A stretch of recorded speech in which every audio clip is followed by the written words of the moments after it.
Hukum TV. Sebelum memulai podcast, mari dukung channel ini dengan cara subscribe, like, dan share video ini. Di video kali ini, kami akan membahas terkait maraknya kasus pelecehan seksual di lingkungan pendidikan tinggi dan bagaimana implementasi dari Permendikbud PKS itu sendiri. Kasus pelecehan seksual dosen kepada beberapa mahasiswa belakangan santer diberitakan di media sosial ataupun di beberapa perguruan tinggi. Seperti yang terjadi di Universitas Riau misalnya.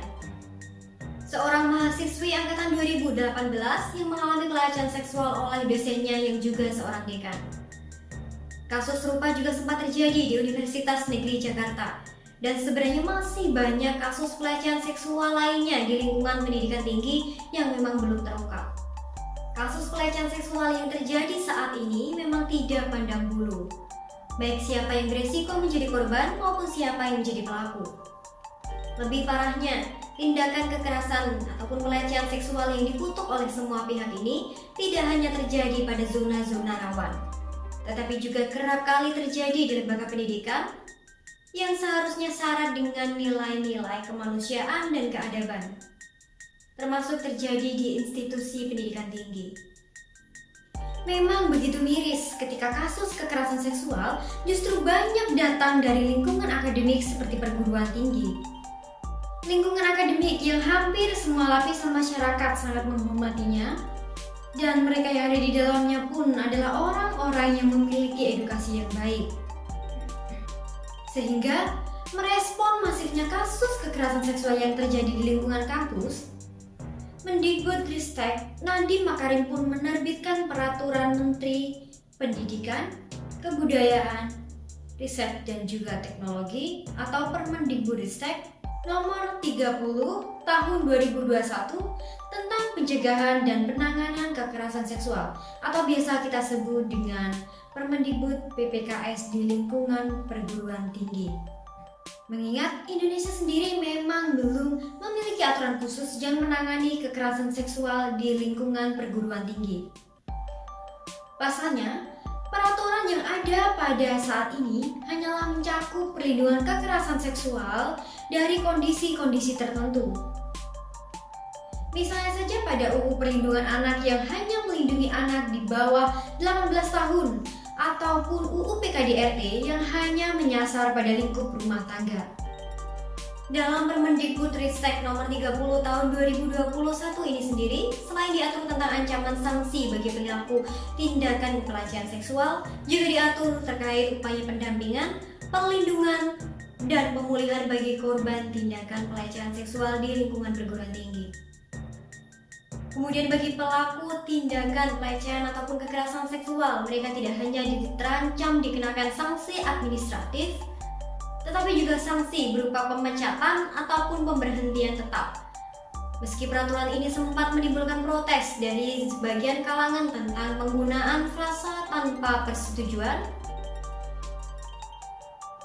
yang memang dikhawatirkan akan melegalisasi perzinahan. Namun, dikeluarkannya Permendikbudristek Nomor 30 Tahun 2021 ini tentu bukanlah tanpa alasan. Peraturan ini tentu semata-mata sebagai langkah progresif pemerintah dalam merespon begitu masifnya kasus kekerasan seksual yang terjadi di lingkungan perguruan tinggi. Mengingat berdasarkan data Komnas Perempuan yang dikeluarkan pada Oktober tahun 2020 lalu, telah terjadi sekitar 27% aduan kasus kekerasan seksual yang terjadi di perguruan tinggi dalam rentang waktu 2015 hingga tahun 2020.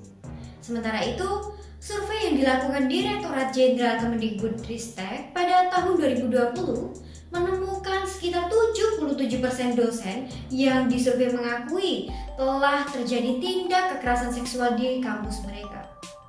Namun, sebanyak 63% dari dosen mengakui bahwa terjadinya tindak kekerasan seksual di kampusnya tersebut memilih tidak melaporkan kasus yang terjadi. Lantas, bagaimana implementasi Permendikbud dalam lingkungan kampus? Permendikbudristek tentang pencegahan dan penanganan kekerasan seksual atau Permendikbud PPKS di lingkungan kampus yang telah disahkan beberapa bulan yang lalu sampai kini ternyata masih banyak kampus yang belum mengimplementasikannya. Meskipun beberapa kampus sudah mulai berupaya untuk mengimplementasikan, meskipun dengan beberapa modifikasi, seperti contohnya pada kampus yang telah memiliki krisis center sebelum terbitnya Permen PPKS ini, kemudian menyesuaikannya dengan menjadikan Satgas PPKS tanpa melalui mekanisme Permen PPKS seperti yang dilakukan oleh Universitas Pendidikan Indonesia di Bandung. Namun yang sangat disayangkan adalah masih banyak kampus yang hingga saat ini masih tertinggal karena belum mengimplementasikan Permendikbud PPKS ini. Misalnya saja di salah satu kampus yang ada di Jakarta, yang bahkan belum terdapat proses pembentukan panitia, seleksi atau pansel, dan juga satuan tugas atau Satgas PPKS. Juga belum adanya upaya untuk menyusun peraturan anti kekerasan seksual di lingkungan kampus. Bahkan, belum ada pula sosialisasi pencegahan terkait kekerasan seksual maupun pembuatan tanda peringatan larangan kekerasan seksual di lingkungan kampus. Bahkan, terdapat pula kampus yang proses pembentukan Satgas PPKS-nya ternyata tidak mengikuti mekanisme Permen PPKS. Karena tidak adanya upaya untuk melibatkan partisipasi mahasiswa dalam proses pembentukan pansel maupun Satgas PPKS. Sehingga proses pengimplementasian Permen PPKS ini pun tertahan di birokrasi kampus yang tidak memiliki perspektif keberpihakan pada korban. Dan penerapannya pun menjadi nihil di lingkungan kampus. Tersendatnya pengaplikasian Permendikbud nomor 30 tahun 2021 ini menjadi babak baru dalam perjuangan melawan kekerasan seksual di kampus.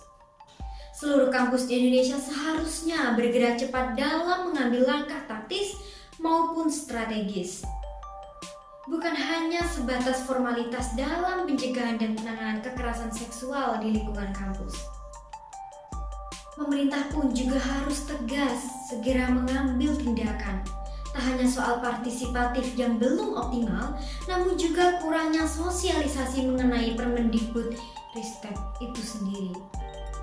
Selain itu, monitoring di seluruh kampus Indonesia terkait pencapaian proses pelaksanaannya tentu juga tetap diperlukan. Sebab beberapa birokrat kampus bahkan masih saja beranggapan bahwa isu kekerasan seksual bukanlah menjadi isu prioritas kampus.